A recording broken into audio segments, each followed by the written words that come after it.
What's up my loves? My name is Paige, this is Paige with Paige, and today we're doing a 7 on Sunday.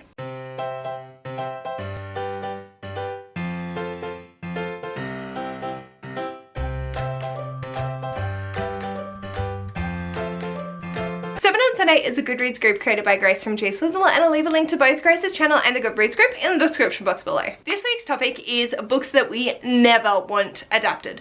A lot of adaptations have come out going from book to movies and or TV shows, and so what are the books that we never want to see adapted? And for me, this was really hard. Like, I had two that I was definitely confident on, and I am actually refilming this because I didn't feel like I articulated myself well enough the first time, and I've decided to change it out a little bit. So let's dive into the books. Now, my main preface is that I don't think that these books shouldn't be adapted ever. I feel that the medium of film and TV and the visual side of things is fantastic, and that these can be adapted in ways that work for the general audience that they are trying to reach. It's just one of those things that I'm like, maybe steer clear. And I'll explain my reasonings for each of these as we go through. The first is Fixer Up by Tessa Bailey. And the main reason I'm saying this probably shouldn't be adapted, and I'm confident this story has been adapted in numerous medias, maybe some that also aren't on the TV, movie, but other platforms, is because their constant repetition of baby girl. So I just feel like even they could do Fade to Black, but this is about the sex, this is about the relationship, it's about having fun, and I just don't think audiences want to hear baby girl on repeat. So I think the audiobook was enough for that. So that's why I don't think this should be made. Not the premise itself can't be adapted, just maybe, yeah. The next is This Is How You Lose the Time War by Amel Elmota and Max Gladstone. I think my main issue with this is that it's so beautifully written on the page. I don't feel it would convey that well in film. I could be completely wrong and it go in the complete other direction and it be beautiful, but I don't feel we're quite there yet, and I would hate to see the beauty that is described in this ruined in a adaptation. So it's not that it can't be done, I just think we need to wait a little bit longer to make sure that we have the confidence in doing it justice, because it is a beautiful, beautiful narrative. It is so descriptive. The time travel elements and the weaving through the different times and worlds and just everything is done so beautifully that I would hate for it to not be done well. The next is Piranesi by Susanna Clarke, and I can't believe I didn't think of this sooner. I just don't think this would be good for the screen. I think it's very confusing, maybe, and I think a lot of the elements that are revealed throughout can't be conveyed through the screen, and if it was, they'd have to change particular elements that wouldn't make it as intriguing as it is. So I just think this one's I'm pretty like, please don't adapt this, because I just don't think it lends itself. The beautiful writing absolutely gives it a visual experience, and I would love to see the settings in this all created, but I don't think the actual narrative lends itself well to doing a decent adaptation for it, unless they really just take the core themes and concepts, which is where my main concern is when we do adaptations, is doing the book justice without it being a literal translation of the book, because you're going to miss out on things. I think it's being very selective in what you pick and choose, and or adding to it. This would need to be in the right hands to be done well. I can't think of who would do it justice, but that is why my concern is there. Similar sort of veins of, I just don't think this narrative lends itself well to a screen adaptation, is My Year of Rest and Relaxation by Tessa Moshfegh. A woman is essentially drugging herself to sleep for a year to recharge. That would make the most boring fucking movie of my life. So I just don't think it lends itself to being a good film. What they would need to do, again, like Piranesi, take the themes and concepts that are explored in it, which are done amazingly and have great foundation for creating an adaptation of that and making it something new. Not trying to do the book and parallel it, just making it its own sort of thing whilst exploring the themes and concepts, using it as inspiration rather than a direct adaptation. The next up is Alice by Christina Henry. This was on my original list as well, mostly because this is my bias coming into it. I'm chicken shit. I'm absolutely petrified of so many different things.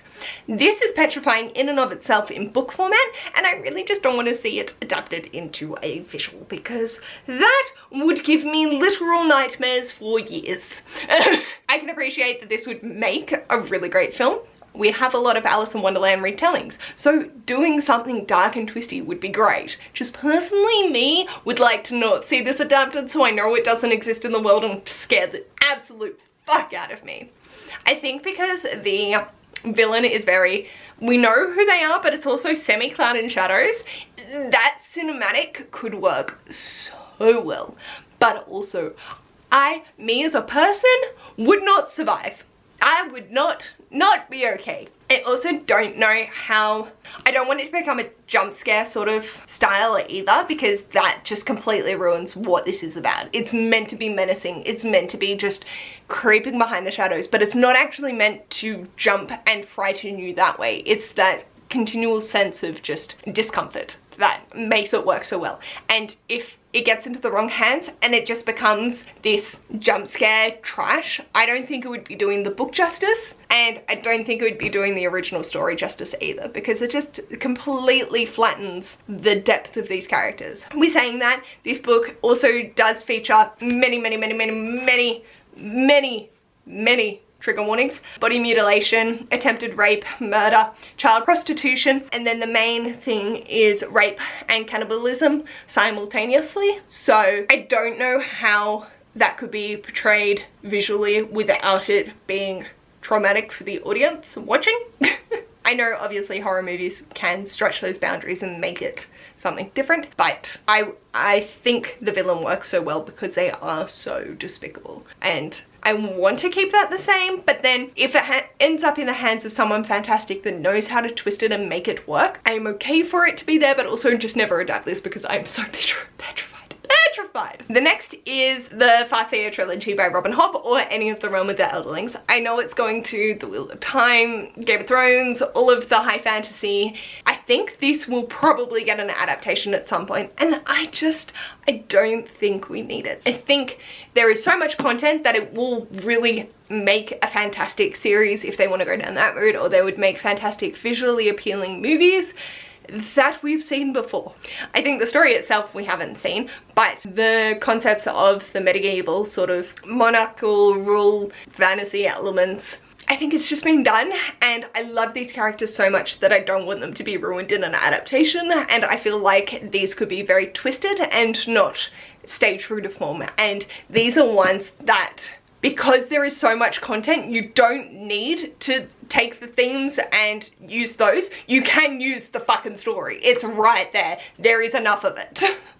So I feel like in this sense of an adaptation, if they tried to change it too much, it wouldn't feel authentic to the story, and it just wouldn't go over well. So I'm concerned it would be a season 8 Game of Thrones, but for the entire thing. And I don't want to do that. I don't want to do that to my babies. I love my babies. Oh, seeing the Fool. I can't visualize the Fool to save my life. So that would be something I would love.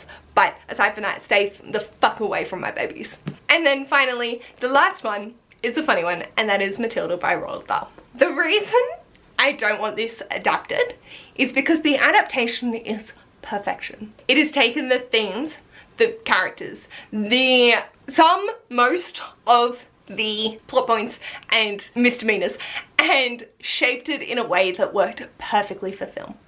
I think Danny DeVito did a fucking amazing job of making this come to life in an American setting. This is British. I keep forgetting that because I just watched the movie because it's a comfort movie, and then I read it and I'm like, oh fuck, yeah, this isn't actually American. But they make it so well done in the American form that it works perfectly for the movie. And I think culturally, having an American movie and a British book actually works fucking fantastically. They don't need to make a British movie of this. It's fine as it is, and it's fine in the American movie. So I'm just like, please, for the love of God, do not remake this. Do not remake the movie. We have done perfect. I know there is a big trend going around for remaking your childhood favorites, but no. keep it to the musical with Tim Minchin. His creative genius is fantastic. So that, exceptional. Completely different, completely different. Each story tries to encapsulate the main gist of Matilda, but not try and be a direct replica of this, because this is perfection. This is perfection. Why do we need to fix what ain't broke? So that, I am adamant, if I get fucking wind that there is a Matilda remake, I'm going to kick someone in the nutsacks, because no, it needs to stop. It needs to not happen, ever. I know it's funny that this is the one that I'm most adamant about never being adapted, because it's already been adapted. But I'm taking this and running with it. So these are just 6 out of the 7 books that I don't think should be adapted. Again, they can be if it's well done. It needs to be in the right hands, but I'd be concerned. Let me know in the comments what is one that you would never want to see adapted. Just either they've done it perfectly and we don't need another adaptation because stop fixing what ain't broke, or you just don't think that it will lend itself to screen. It's too petrifying and I would absolutely die if I attempted to watch it, or you just don't think it needs it, like Assassin's Apprentice. It's not necessary, but if you're going to, please just do it well. Let me know what you never want to see become on your screen. If you like this video, feel free to give it a big thumbs up, and if you'd like to see more of this mess, feel free to subscribe, and I'll hopefully see you in my next video. Bye!